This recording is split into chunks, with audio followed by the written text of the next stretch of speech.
Manchester City 4, Southampton 1. They closed the gap to 5 points on Arsenal at the top of the league. An unstoppable performance from Pep Guardiola's men.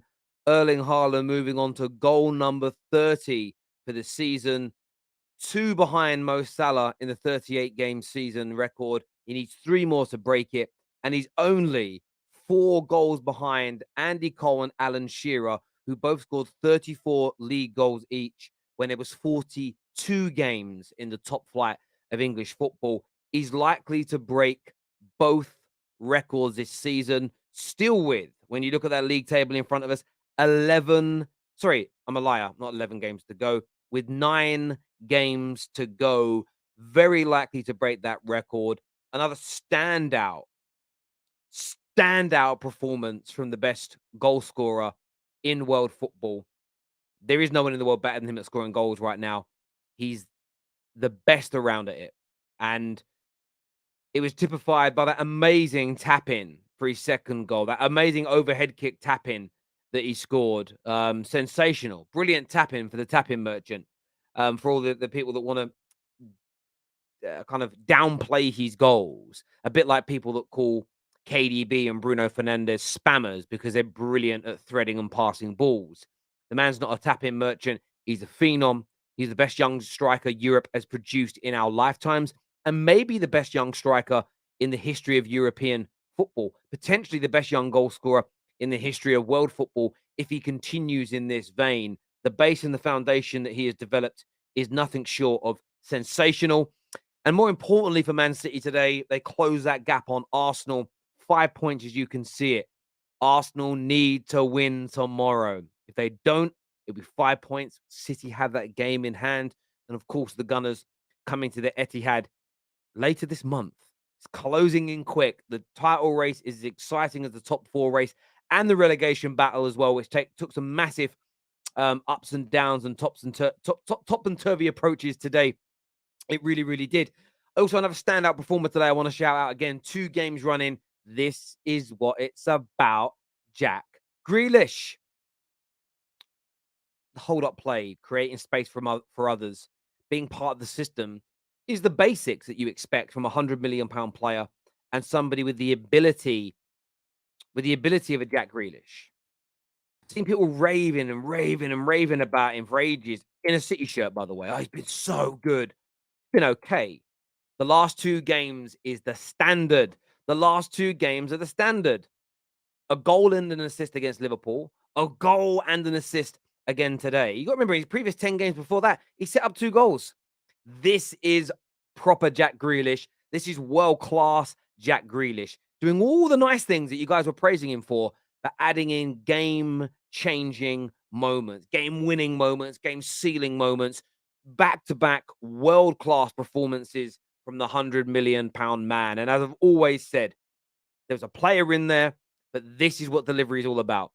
You look at Chelsea right now, loads of technical ballers, no GA. Spurs, no technical ballers, but quite a bit of GA in their front line. Look at the difference in the 2 teams. Goals and assists, goals primarily, are the hardest thing in football. They're the hardest skill in football. They're harder than dragbacks, step overs, Cruyff turns, you know what I mean? Elasticos, flatbacks, jack flaps, your cat flaps, your mum's flaps. I don't care what flaps. The hardest thing to do is score goals. The hardest skill in the world is to score goals. How do we know that? There's 1,000,001 people with great tricks and skills on TikTok, but none of them can score goals. And Jack Grealish is adding them in the last couple of games to his good performances. But for £100 million, this is what you expect. This is quality from him. And as I always do, I'm the most unbiased man on social media. I will praise when I see quality. The same as this City team. Let's have it right. This now, if this City had been around all year, my predictions may not have been Arsenal to win the league. The City in the last 5 games have been nothing short of spectacular. Nothing short of spectacular. Simple and as straightforward as that. In all competitions now, that is 1, 2, 3, 4, 5, 6, 7, 8 wins on the bounce. And the last 4 wins have been emphatic. 4 goals scored in the last 2 games, 6 and 7 apiece. In the Premier League now, That's 5 wins on the bounce, their best run of the season. They win their next game against uh, Leicester at home, which they should. That doubles their previous best run this year. They are putting that pressure upon the Gooners. They are looking scintillating. They are looking at their best. They look concentrated. And why is this happening? Haaland's been scoring. KDB's been doing KDB things that puts him in the top 5 midfielders in Premier League history. That's how good KDB is. But now what's happening is the players like your Jack Grealishes are putting in world-class performances. And what does that mean for attackers? Creating chances, scoring goals. Since he's been adding that in with the rest of them, suddenly they're blowing teams away. If it was just KDB and Haaland for the rest of the season, maybe they wouldn't do it. You need 1, 2, 3 more coming to the fore. City haven't looked this good all year, in my view, performance-wise. And that's demonstrated in the amount of wins they've had on the bounce and, of course, the way they're hunting down Arsenal. But the City fan here says, how much was Sancho again? Yeah, Sancho's been a flop so far. We know this. We absolutely know he's been a flop so far. The difference is, and this is praise to you City fans, Jack Grealish, older, more experienced, and he joined the best team in the world with the best manager in the world with a fixed system where the club is run perfectly. So there's a fundamental difference. I expect Jack Grealish to deliver. I expect Jadon Sancho to do it as well, but I've called him a flop. So again, you can call out what Jadon Sancho is worth, but I've called him a flop so far as well. I'm not defending Sancho saying, oh, he's been brilliant. He doesn't need to score or assist. I have the same standards for all players or all clubs. So thank you for the super chat, but you can't catch. There's no hypocrisy here. I say the same things about my own players. I'm not a TikToker. Like, it's not our role, my G. It's not what man does. And you are right there, Blue Viper. I am speaking facts. I am. Now, Jack Grealish is delivering what I think top-class performances are. I'm going to praise him. Have you seen me move the goalpost, anybody? No, I never have, never will. And it's why, depending on what your club's doing, you either love or hate what I do. So I'll call it out when it's bad, and I'll praise it when it's good. But my level of good and great remains the same, irrespective of who the person is. That's just my standards. Simple and straightforward as that. Grealish is benefited from Ake being left back, meaning he has less defensive work to do versus when Cancelo played there, or God forbid, Bernardo Silva. I get where you're coming from, but for me, I've seen Jack. This is why I called out Jack Grealish in terms of being good, but not delivering against the 100 mil. Because I saw him in the positions he was in tonight and the positions he was in against Liverpool. I've seen him in those in other games. My take on it is this is how I phrase it. He was taking the easy option by passing that ball to somebody else and giving them the responsibility to try and thread the ball, then the responsibility to try and break the lines. And that's why KDB is consistently so good, because he takes on responsibility. That's also why he on average loses the ball 21 times per game. Because he doesn't care about making mistakes. He'll keep trying and trying and trying and trying. And it takes him, it takes him to that next level. What will be the narrative if Arsenal lose? The narrative will be City were better. That's the only narrative. City, if they win the league, are better than Arsenal this year. That's it, point blank. I don't know what else to say to that, my friend. And you won't hear me say any different. Arsenal are winning at Anfield, and the Etihad is what Twinny says here. Listen, if Arsenal do that, I think City fans will stand up and maybe not applaud them on the day, but will stand up and applaud them and say, you absolutely categorically deserved it.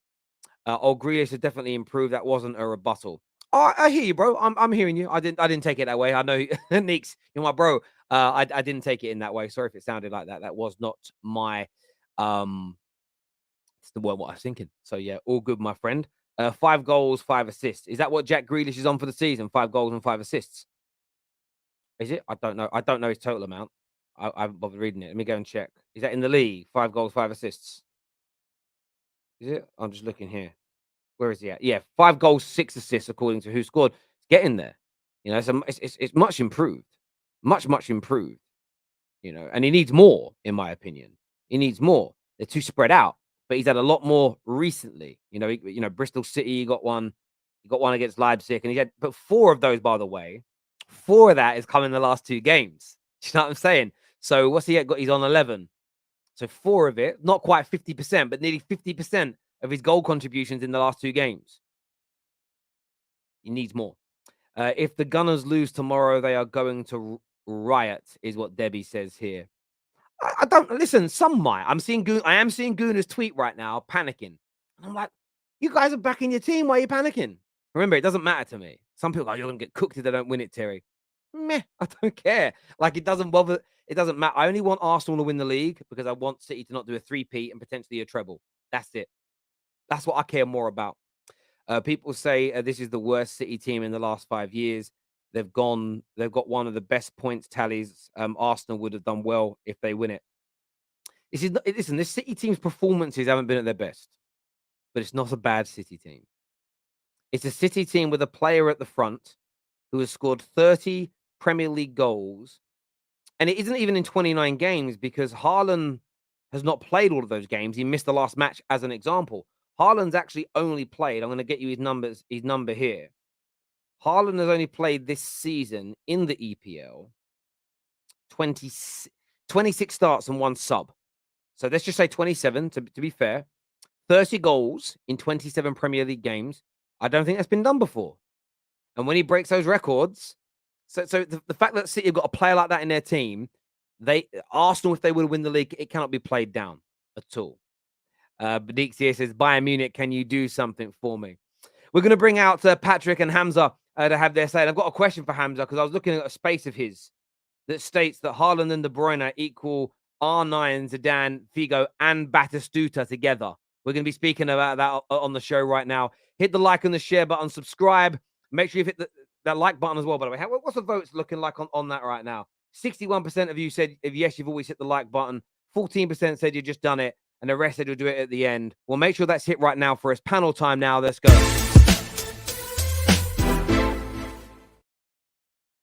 Welcome back to the show, gentlemen. Congratulations on the win. And Patrick, you and Nobbins is here as well. You, man, are turning it on at just the right time. It's quite simple, Terry. And, you know, people always criticize this City team, and they never learn their lessons. Like, as City fans, we told people, give Jack time. Jack will cook. Look, he's cooking now. 6 assists, 5 goals. And there's 100 million players elsewhere that are not doing well, but nobody's saying anything. But it was all on Jack. Looking at this City team right now it's 7. I think 7 or 8, if you count all competitions on the bounce. Again, Diaz came back. No surprise that the defense is better. Southampton, obviously, have always been difficult for us in few years. If you look at the records, sometimes we either beat them 5-0, 4-0, then we go 1-1, then they beat us 1-0, then it's 0-0. Today was a good performance, professional. I'm pretty sure during halftime, he told the guys that if you want to win, as he said in the press, if you want to win this league, we don't have to drop points. Right now, I see Arsenal fans are panicking, as you've said, Terry, on Twitter. They're panicking. I don't know why they're panicking. You've been playing all season. Say it with chest. You guys, this league is in your hands. But this is Man City, Terry, and we're going to go to the end. And as I told Igao and a few other Arsenal fans at the beginning of the season, you guys deserve this league if you win it. I want to hate on you. I'll clap my hands. But if you bottle it, I am waiting for you in the background, and you will suffer throughout next season. But anyway, man, that was a good performance. Haaland again. Where are those people who said Haaland is just a tap-in merchant? Haaland is not the best. Haaland is the best right now. I can go as far as like I'd rather take Haaland than Hurricane and Lewandowski right now in 2023. Anyway, that's all I wanted to say. Big up for the win. Nice to see you, Hamza. Nobby, nice to see you again, Terry. I hear you. Hamza, I need to ask you, bro. What is this about KDB and Haaland being the same as Zidane and R9 together? Explain that to me. No, I look up to R9 and Zidane a lot, and I think I raise my player standards. I think Haaland is special. I think he's a generational talent. Like, there's no striker in world football that matches his statistic. The only player that can be compared to him as a striker is Kylian Mbappe. It's a fact. And this is why I say, when I say R9, I just try and compare him, saying that if this guy lived in R9's level era, I think he would have scored as many goals. He's a generational talent. As for KDB, I've always said from beginning, like, KDB will retire as the greatest midfielder in the Premier League by far. But there's no question about that. I don't negotiate on that. He's so talented. We are so lucky to have KDB in the Premier League. The way that this guy makes assists, he makes a mockery. The way he controls games is just special. I've not witnessed a player in this league as special as KDB in midfield. Scholes is one of them. I get that. Based on what you said, do you think he's as good as Zidane? Not Zidane. I often compare him to Modric level. I think the standards between him and Modric are quite similar. And the difference is because Modric has got the Champions League and he doesn't. But I've seen him play Modric against Real Madrid and Croatia, and he outclasses Modric on both games. And not to say that Modric is a bad player. I think him and Modric are by far, like, their levels at the game is just way beyond any other player. And to me, I call him Zidane because Modric is like the levels of Zidane and the levels of Edgar Davids. So when I talk about KDB being Zidane, I'm talking about the era. This guy is as special as the previous legend of an era. Not like he's as good as Zidane. No way. I'm respecting Zidane. I understand that. And do you feel like you're going to hunt down Arsenal now? There's 5 points. They go away to Anfield tomorrow. There's not a lot of Arsenal fans in the comments seem pretty confident, but I've seen a lot online saying now they're shitting themselves. How do you see tomorrow going? And will City hunt them down? I say, listen, congratulations on Arsenal. I predicted them they're going to do well this season because they got youth-hungry players with a youth manager. But one thing, it's experience. It's experience. It's the mentality that City have bought. City have this mentality, they will take it all the way to the wire. We've seen it with the Aguero moment, with the Gundogan moment. They've got something that I've got a phrase that I've made up. I think that it's called champions mentality heritage. The heritage to have the mentality to go all the way to the end. City, Madrid, Bayern have that. And with the likes of Gundogan, KDB, Haaland, these guys, I can see them. And Arsenal fans are panicking, Terry. Arsenal fans were watching our game. Praying for our downfall today. Now, Arsenal have to go to Liverpool to get maximum points. They're most under pressure today. So to me, I think we've put most Arsenal fans are going to go to bed tonight worried about what's going to happen. And if they bottle tomorrow, the league is done. We will chase them down. I believe that. We'll definitely be in the Etihad, 100%. What's that? What's it called? Championship mentality heritage. Yeah, say it again, please. Say it again. Champions mentality heritage. You have to have the mentality to be a champion. You can't bottle it in big games. You can't bottle it come to the end. I've seen Arsenal last season. When it comes to the end, they falter, they trip up. Man City don't. They've got this champions mentality that they can do it. When they're under pressure, they do it. And you know what, Terry? You said something so special that you said before your stream. You said, if City before the World Cup, if the World Cup wasn't there, Terry, if the World Cup wasn't there, we'll be way ahead of Arsenal. I believe that because this is what City normally, nobody will tell you, we normally take time, 2 or 3 months to get to this level. But because of the World Cup, it disrupted this. And a lot of our players, 16 players, went to the World Cup playing for the national team. And that disrupted a lot of our performance. And this year, we have to sweat more because of that World Cup. And that's what my opinion was. I hear you, bro. Nobbins, do you feel that City have that champions mentality heritage? I still don't really know what it means, to be honest. Look, City have a very good track record of ending title races very strongly. You think of the domestic treble year against Liverpool, and you think of like last year against Liverpool. I'm not quite as confident personally, just because this is, I mean, the Liverpool game, I think that was the time where we finally got to, we strung 4 Premier League wins in a row. I think before then the record this season was only 3, which is obviously quite poor for City's standards, but now it's 5. So it does sort of seem like City are sort of coming into some good form at the business end and of the season, which is always a good thing. I'm still not entirely confident that we'll win the title. For me, it's all going to come, no, not all going to come down to, but it's largely going to come down to the game tomorrow. Liverpool-Arsenal. I think that if Liverpool can draw, then it means that if we beat them at the Etihad, it goes down to goal difference, doesn't it? Assuming that, the teams like win their respective games. And currently we have like a pretty superior goal difference. So if Arsenal fail to win tomorrow, I think I might be edging it back to City winning the title, and I haven't really said that since like the Everton game. So why not? City have the heritage mentality challenge thing that Hamza said. Champions mentality heritage. That's the one. We've got that. There you go. You definitely have whatever that is. I think you do have it. Champions mentality I think is fine. What the heritage bit?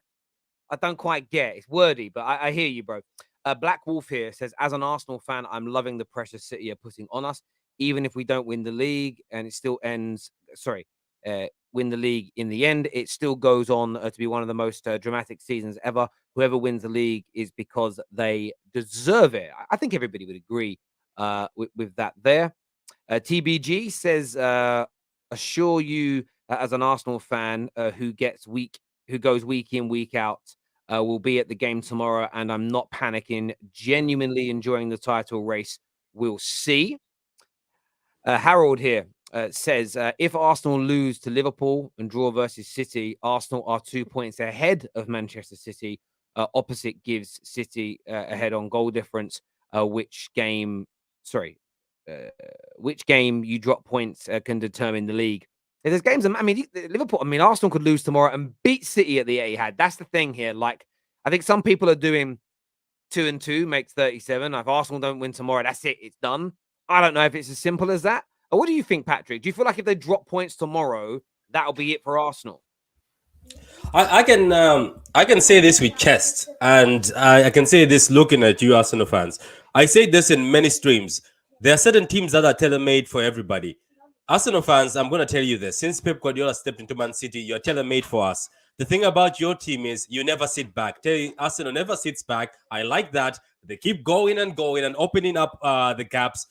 If Arsenal never want to beat City, you're going to have to beat us in a score fest. Basically, it's going to have to be like 7-6 or something, because you guys open up.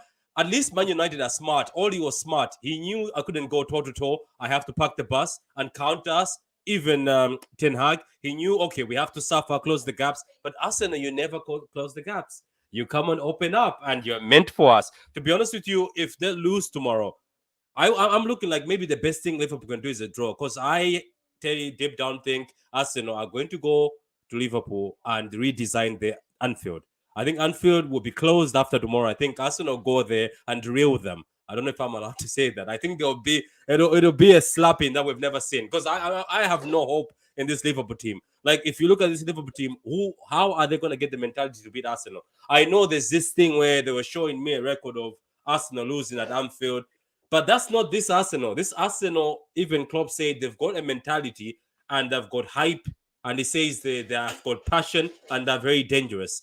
But to be honest with you, if Arsenal lose tomorrow, Terry, I think, as Hamza says, it might be over for them. Because I think Man City, right now, they are more focused, more concentrated, and they're willing to go till the end. And even Pep said in the press, if we lose one game or draw one game, I've told the boys we are losing this title. So I think City will keep on winning. So if Arsenal slip tomorrow, trust me, Arsenal fans, don't start taking the Etihad as a place to come and win. Ask Liverpool, ask United, no offense, Terry. Ask a few teams. Ask Leipzig and see what happened. They drew against us away, came to the Etihad. I'm telling you, Haaland will bury you at the Etihad. So don't bother it tomorrow. But if they bother it tomorrow, Terry, trust me, it's going to be City's title if Arsenal lose to Liverpool tomorrow. That's all I can say. Interesting take there. George here says, panicking. The only ones panicking will be you lot after tomorrow's game. Will you be panicking, Hamza, if Arsenal win tomorrow?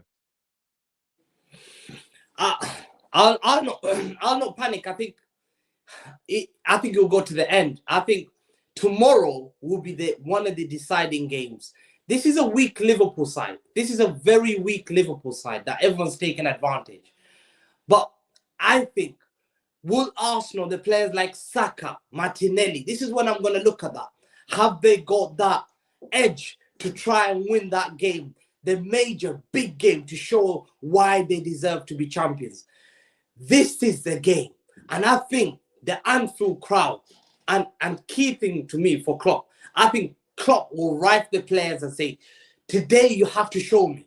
You have to show me why Liverpool, we're still Liverpool. And they have to play for the badge. I've seen Arsenal, Terry. lose to Everton away. Everton away. I believe they're losing at Anfield. And it will dent them because people look at them and say, you were top of the league. You were top of the league. You went to Anfield and you failed to beat a weak Liverpool side. People will start raising eyebrows because they still got to play Newcastle away. They still got to play other games. Still. And when they come to Etihad, I 100% believe that we're beating them because there will be so much pressure on them. But can they handle the pressure, Terry? Can they handle the pressure? We've seen them not handling the pressure before. We've seen them in the past. I can go back to even 97, 98 when there was 2 games to go, Terry. Man United were chasing them. And all they needed to do is win Leeds game and a Villa game. And they went to Leeds and they lost that game against Hasselbank. And they lost the league title with 2 games to go. I've seen Arsenal failing at the last stages when Gallas didn't come off the pitch. So to us, we see that. There's a lot of image that we've got this with Arsenal Football Club thing. They're going to bottle it. But these youngsters are showing me something different. I still believe in them. But I pray to God, it's Ramadan, that they falter tomorrow. Because if they falter tomorrow, I promise you, Terry, it will be pressure on Arsenal. I promise you this. It most certainly will be pressure if they falter tomorrow. This super chat says, I can say Man City have the experience to win the league, but please don't say Arsenal will bottle it like last season. Arsenal is more superior this season. I mean, they've definitely improved. I don't think anybody would deny that. Whether they've got enough to get past City this next few weeks is going to be absolutely amazing. I did want to bring up Haaland. I know we kind of spoke to Hamza about him, but Nobbins, 30 goals now for Haaland. This guy just gets better and better and better and better. Yeah, it's a lovely time to be something like has always backed Haaland, even when people are like, oh, he's only a tapping merchant and all that stuff. Like it's nonsense. It's ridiculous. There was that weird period where City was stuff like post World Cup where City were struggling for a period, and this sort of like weird counter narrative came out of, because at the start of the season it was Haaland's broken the Premier League, it's not fair, and it's boring now, give City the title now. After the World Cup, it was, oh, actually, has he made City worse? You know, it was like this sort of like weird counter to it, and sort of like now that's sort of settled down now a bit, and people hopefully can realise that if you actually think that Haaland is the reason why, you know, Man City are worse compared to like last season, then you're actually a bit of a moron, to be honest. The man scored 30 Premier League goals. He's already equaled Salah and Van Nistelrooy's record in all competitions. And I'm assuming people are only saying that for attention, because they can't actually mean that, surely.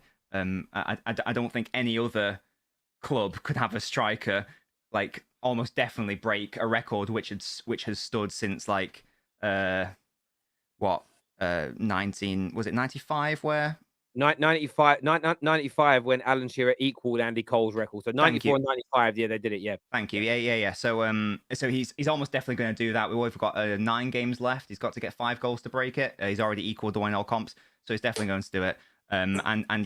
He scored it was a classic, you know, tap in goal today, and then followed by a gorgeous bicycle kick as well, just to show that he can do much more than just score tap-ins. But again, scoring is the hardest thing in football, and it's a really weird idea that people are trying to downplay someone whose best talent is doing the hardest thing in football. So yeah, hopefully Haaland can keep going from strength to strength. Really good for him to get like 70 minutes, because we've got Bayern up next, so him coming back from injury, I was quite happy that he came off in around the 70th minute, to be honest. Yeah, I mean, what's weird with the thing with the Haaland thing is this: football fans have been doing this like for a while now, playing down GA, and I understand an element of assist, because sometimes you get an assist for a 2-yard nothing pass, and someone scores a screamer, and was it really that important in terms of the goal? No, but then you've got Grealish's assist for Haaland's overhead kick tonight. That's a very important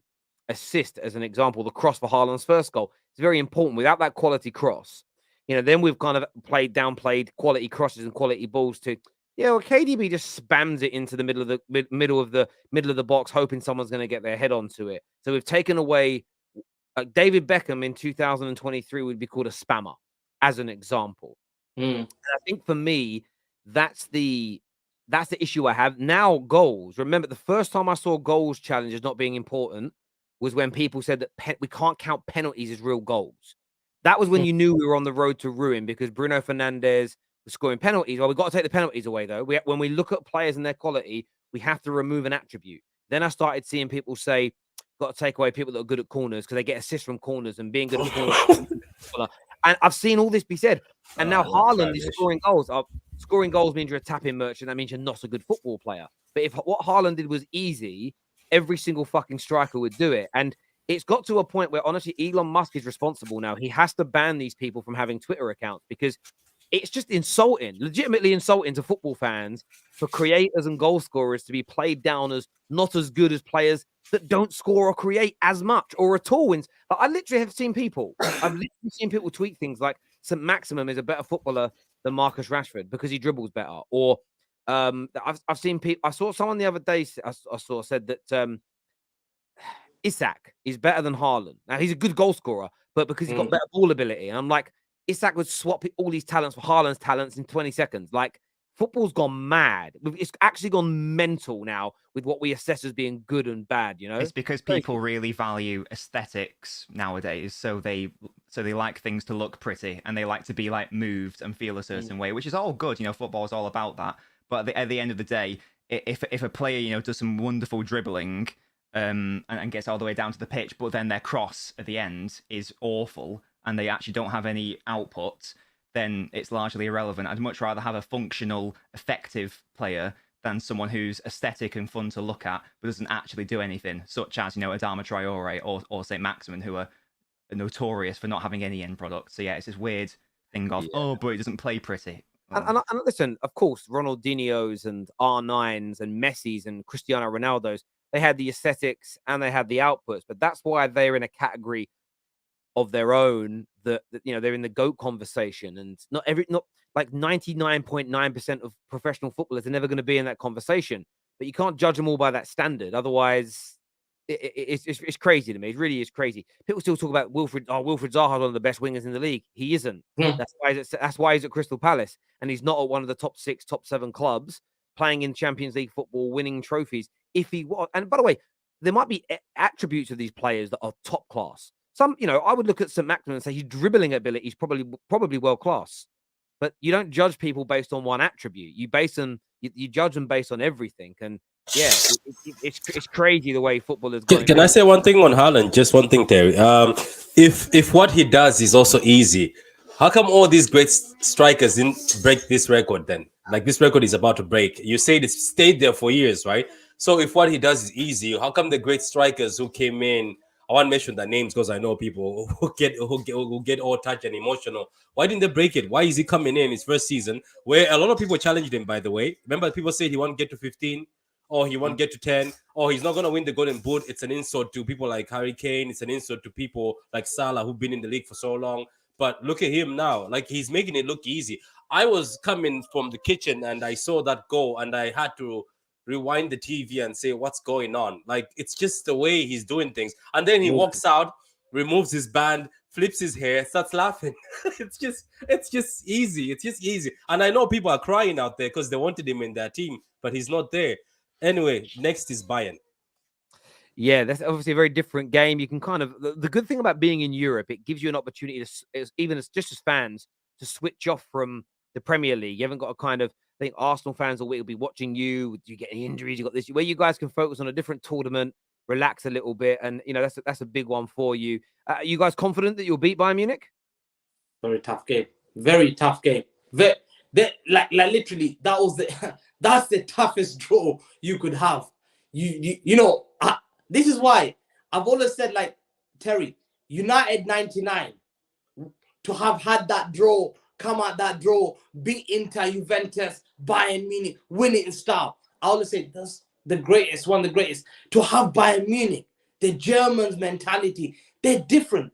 They're just built different. The pressure from Bayern is so huge. I would have preferred to face Real Madrid. Bayern Munich, we cannot make mistakes. We cannot falter. We have to take our chances. When you're facing that big opposition, you have to take your chances. if you miss 2 chances I've learned in the Champions League and you play this tiki-taka little thing, you'll falter. Because chances against big teams don't come often.